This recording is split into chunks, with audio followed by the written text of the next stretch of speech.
چلے گئے بنی عباس والے. اب تمہارے تو کیا ہوگا کہ تم اس ذکر کو مٹا سکو. بھائی مٹتی وہی چیز ہے جو لاوارث ہوتی ہے. آج بھی اس فرش ازا کا وارث پردے غیب میں موجود ہے جو پردے میں رہ کر اس ذکر کی اس فرش ازا کی رہنمائی کر رہا ہے. صلوات پڑھے محمد والے.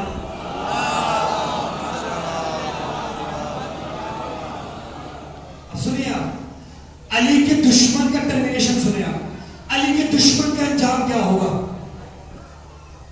پیغمبر اکرم صلی اللہ علیہ وسلم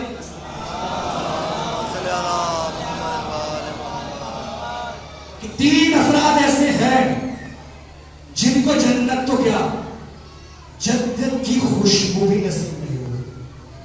جنت کی خوشبو بھی نصیب نہیں ہوگی. جبکہ ٹریڈیشنز ڈیفرنشیل، روایتیں مختلف ہیں. ایک روایت کے مطابق جنت کی خوشبو 5000 میل کے راستے سے محسوس کی جائے گی. ایک روایت کے مطابق جنت کی خوشبو 500 میل کے راستے سے محسوس کی جائے گی. ایک روایت کے مطابق جنت کی خوشبو 2000 سال کے راستے سے محسوس کی جائے گی. میں خود پڑھ کے آیا ہوں. 2 سال کی مسافرت سے محسوس کی جائے گی. لیکن یہ 3 افراد اتنے بدبخت ہیں کہ ان کو جنت تو کیا جنت کی خوشبو بھی نہیں سن پائے. وہ کون لوگ ہیں؟ پہلا انسان جس کو ماں باپ نے آگ کر دیا ہو. جس کو ماں باپ نے آگ کر دیا ہو. اور یہ بھی یاد رکھنا انسان ہو تو آگ ماں باپ نہیں کرتے بلکہ پروردگار خدا کرتا ہے. اور یہ بھی یاد رکھنا آگ صرف اولاد نہیں ہوتی بلکہ ماں باپ بھی آگ ہو جاتے ہیں.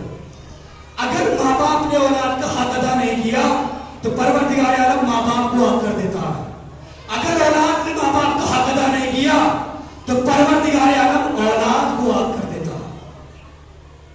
یعنی جو انسان اپنے ماں باپ کی بے احترامی کرتا ہے، ان کی ڈسریسپیکٹ کرتا ہے، ان کے ساتھ میں مس بہیو کرتا ہے، اس کو جنت تو کیا جنت کی خوشبو بھی نصیب نہیں ہوگی. ایک واقعہ جو میرے ذہن میں آ رہا ہے، کتاب کا نام ہے علل الشرائع. اس کتاب کے رائٹر ہے شیخ صدوق. اس میں ہر کیوں کا جواب دیا ہے. یہ کیوں، یہ کیوں، یہ کیوں، ہر کیوں کا جواب ہے اس کتاب کے اندر. اس میں لکھا ہوا ہے کہ جناب یوسف جو نبی ہے، اللہ نے ان کی نسل سے، ان کی جنریشن سے نبوت کو ختم کر ڈالا. وجہ سنیے آپ، ریزن کیا ہے؟ اللہ نے ان کی نسل سے نبوت کو ختم کر ڈالا. جب جناب یوسف علیہ السلام مصر کے بادشاہ بنے، راجہ بنے، کنگ بنے، شاہ بنے، بادشاہ بنے، تو کسی نے کو انفارم کیا کہ تمہارے والد جناب یعقوب علیہ السلام آپ سے ملنا چاہتے ہیں. تو ادھر سے جناب یعقوب علیہ السلام چلے، ادھر سے جناب یوسف علیہ السلام اپنی سواری پر سوار ہو کر اپنے بابا سے ملنے چلے. ادھر سے جناب یعقوب علیہ السلام پیدل اپنے بیٹے سے ملنے کے لیے چلے. جیسے ہی دور سے جناب یوسف علیہ السلام نے اپنے بابا کو دیکھا تو رہوار سے اتر گئے، رہوار سے اتر گئے. لیکن ذہن میں خیال آیا، ارے بھائی یوسف تم تو یار مصر کے بادشاہ ہو، تم تو کنگ ہو، تم تو شاہ ہو، تم تو بادشاہ ہو، یہ تمہاری شان و شایات کے خلاف ہے. ہمارے یہاں بھی ایسے ہی ہوتا ہے، جب انسان آیت اللہ ہو جاتا ہے، علامہ ہو جاتا ہے، MBBS ہو جاتا ہے، تو بھائی چاہے تم لاکھپتی ہو جاؤ، چاہے کروڑ پتی ہو جاؤ، آپ کے ماں باپ ہیں. ان کا مرتبہ جو ہے وہ رہے گا، ان کا مرتبہ کم نہیں ہو سکتا. تو جناب یوسف علیہ السلام رہوار سے اتر گئے. لیکن خیال آیا اپنی شاہی، اپنی بادشاہی کا، رہوار میں سوار ہو گئے، چلے اپنے بابا سے ملنے کے لیے. لیکن جیسے ہی ان فرنٹ آف آئے ہیں، اپنے بابا کے سامنے آئے تو رہوار سے نہیں اترے، گھوڑے پر بیٹھے بیٹھے سلام کیا، خیریت پوچھی. فوراً اللہ کی طرف سے جبریل نازل ہوئے. جبریل آئے، جناب یوسف سے کہا کہ لاؤ اپنا ہاتھ دکھاؤ. جناب یوسف علیہ السلام نے ایسے ہاتھ کرا، ایسے دکھایا تو جناب جبریل نے ہاتھ سے نور کو نکالا. جناب یوسف علیہ السلام کو کچھ فیل ہوا. یوسف نے پوچھا کہ جبریل تم نے کیا کیا؟ کہا کہ اللہ نے تمہاری جنریشن سے نبوت کو ختم کر ڈالا ہے. کہا کیوں؟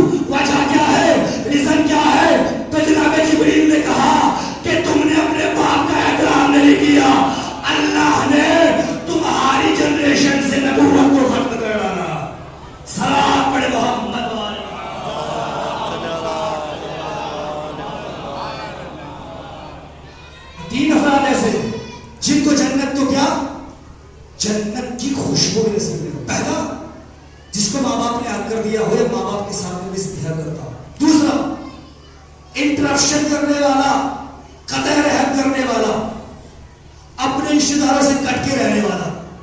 آج دیکھ لیجیے اب کیا حال, بھائی بھائی سے بات نہیں کرتا ہے, باپ بیٹے سے بات نہیں کرتا ہے, بیٹی ماں سے بات نہیں کرتی ہے, پڑوسی پڑوسی کا نہیں ہے.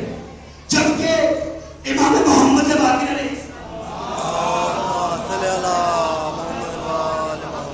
ارشاد فرماتے ہیں اگر تمہیں ہمارے پیسوں کی, یعنی جو خمس کا پیسہ ہوتا ہے اس میں امام کا حصہ ہوتا ہے, امام نے فرمایا اگر ہمارے ترشیوں کو ملانے کے لیے تمہیں ہمارے پیسوں کی ضرورت بھی پڑ جائے تو ہمارے دونوں شیعوں کو ملا دو, ہمارے دونوں شیعوں کو ملا دیا جائے, امام نے فرمایا.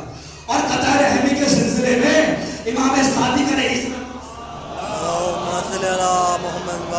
ارشاد فرماتے ہیں, اور اس بات کو میڈیکل سائنس نے بھی ریسرچ کر کے ثابت کیا, میں نے خود پڑھا, میڈیکل نے بھی ریسرچ کر کے ثابت کیا جو امام نے بیان کیا. وہ فرماتے ہیں اگر کسی انسان کی عمر 33 ایئرس ہو, 33 سال کی ہو, اور وہ انسان قطع رحم کرے تو پروردگار عالم اس کی 30 سال کی زندگی ختم کر دیتا ہے, اور بھی زندگی 3 سال کی بچتی ہے. اور اس کے پرسنگ میں بھی ہے اگر کسی انسان کی عمر صرف 3 سال کی بچی ہو اور وہ انسان صلہ رحم کرے تو پروردگار عالم اس کی عمر کو 30 سال بڑھا دیتا ہے اور اس کی ٹوٹل زندگی 33 سال کی ہو جاتی ہے. صلوات پڑھے محمد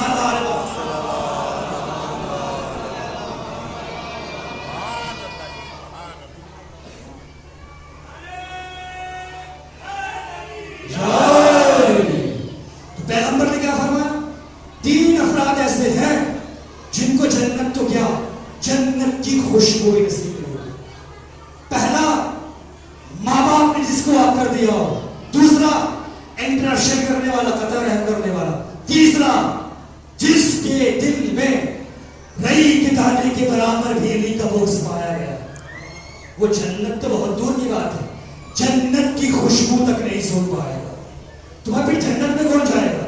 جنت میں وہی جائے گا جس کے دل میں ملائکہ کی شب میں بھی تعلیم ہوگی.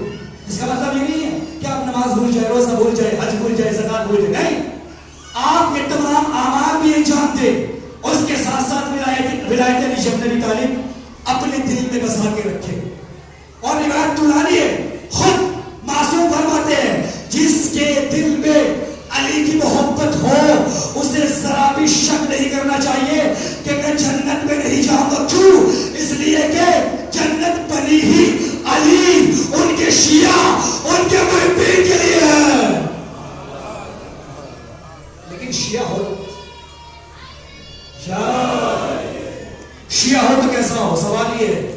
شیعہ ہو تو مقداد کے جیسا ہو, شیعہ ہو تو قمبر کے جیسا ہو, شیعہ ہو تو بسم تمار کے جیسا ہو, شیعہ ہو تو سلمان فارسی کے جیسا ہو, شیعہ ہو تو عمار یاسر کے جیسا ہو, شیعہ ہو تو قاسم سلیمانی کے جیسا ہو. ہمارے جیسے کی بات نہیں ہو رہی, آپ کے جیسے کی بات نہیں ہو رہی. صلوات پڑھے محمد والے.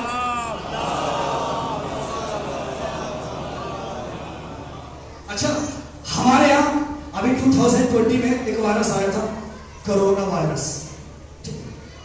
اس نے نہ جانے کتنے لوگوں کو شمشان گھاٹ دکھایا اور کتنے لوگوں کو قبرستان دکھایا, تباہ کر ڈالا ہے دنیا والوں کو. میرا ایک فرینڈ تھا, اس نے فرسٹ ڈوز بھی لگایا, اہل سنت تھا, فرسٹ بھی لگایا, سیکنڈ بھی لگایا, وہ تھرڈ بھی لگایا. میں نے کہا بھائی کیا ہو گیا, کیا کر رہے ہیں؟ کہا کہ آپ کو بتا دیں کہ وائرس چل رہا. فرسٹ بھی لگایا, سیکنڈ بھی لگایا, تھرڈ بھی لگایا. کہا کیوں؟ کہا کہ اس لیے کہ کورونا وائرس چل رہا ہے, ہم اس سے پروٹیکشن میں رہنے کے لیے, اس سے محفوظ رہنے کے لیے یہ ویکسینیشن لگوا رہے ہیں. میں نے کہا اچھی بات ہے, ایک بیماری سے بچنے کے لیے ویکسینیشن کا لگانا ضروری ہے. میں نے کہا اچھا اتنا بتا, کیا جہنم سے بچنے کی ویکسینیشن لگوائی؟ اس نے کہا جہنم سے بچنے کی کون سی ویکسینیشن ہے؟ میں نے کہا جہنم سے بچنے کی ایک ہی ویکسینیشن ہے, اس ویکسینیشن کا نام ہے ولایت علی شبنی تعلیم.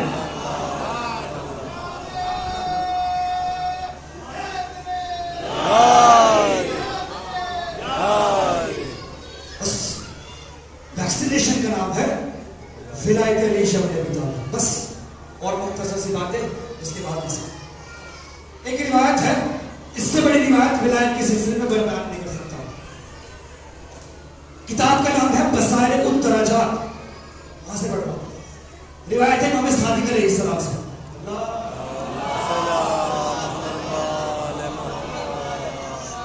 مولا فرماتے ہیں کسی بھی نبی کو نبوت اور کسی بھی رسول کو رسالت اس وقت تک نہیں ملی ہے جب تک اس نے ہماری ولایت کو قبول نہیں کیا.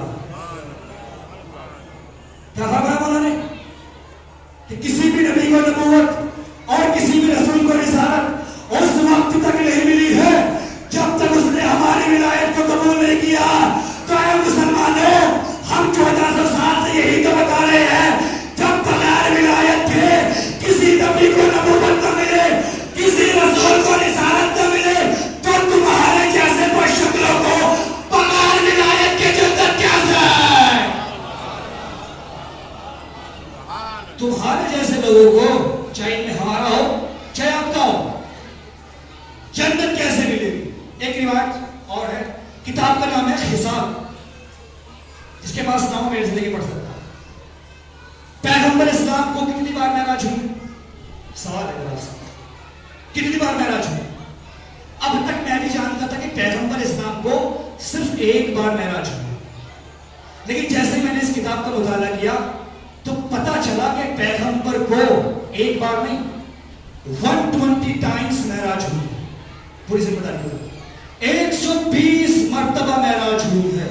120 بار. اچھا، جب ہمارے الیکشن ہوتے ہیں تو ہر نشان والا آپ کے پاس آتا ہے، کار والا آپ کے پاس کیا بولتا ہے؟ کار کا دھیان رکھنا. بس والا آپ کے پاس آئے گا، بس کا دھیان رکھنا. کمر والا آپ کے پاس آئے گا، کمر کا دھیان رکھنا. تو آپ بھی دھیان رکھنا، اور دھیان میں رکھے ذرا، دھیان رکھنا، دھیان رکھنا، دھیان رکھنا. جب پیغمبر اسلام 120 مرتبہ معراج پر گئے ہیں تو پروردگار عالم نے بھی اپنے پیارے حبیب سے 120 مرتبہ ہی ولایت کو ریمائنڈ کرایا ہے، ولایت یاد دلائی ہے. اے میرے پیارے حبیب، ولایت یاد ہے، ولایت یاد ہے، ولایت یاد ہے. یعنی پروردگار کہنا چاہتا ہے کسی کا دھیان رکھنا یا مت رکھنا، ولایت دینے کا دھیان رکھنا.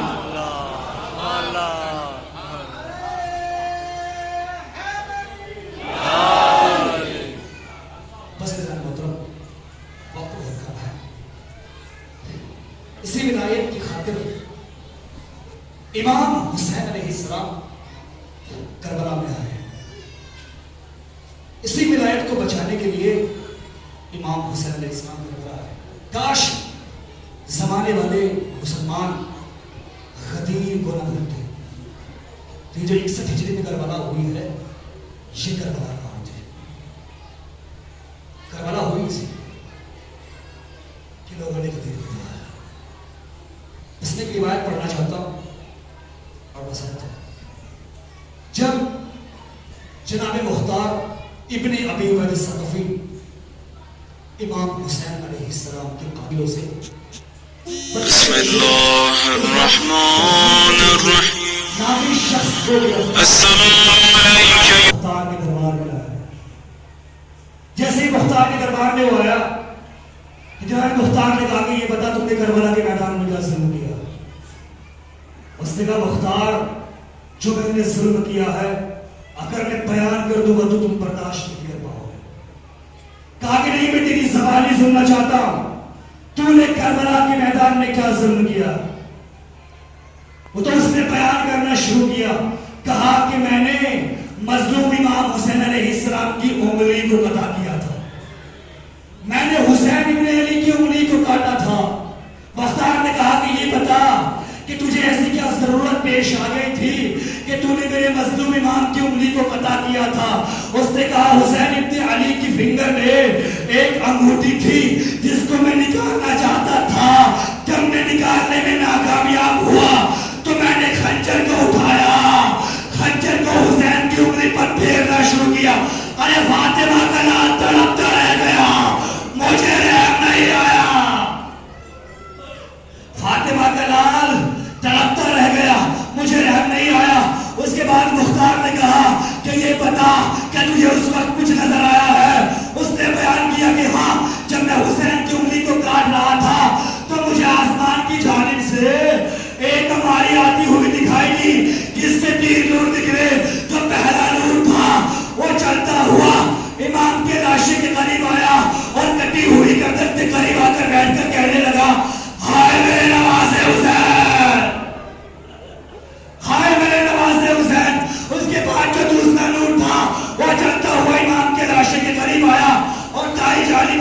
بیٹھ کر کہنے لگا ہائے میرے لال حسین.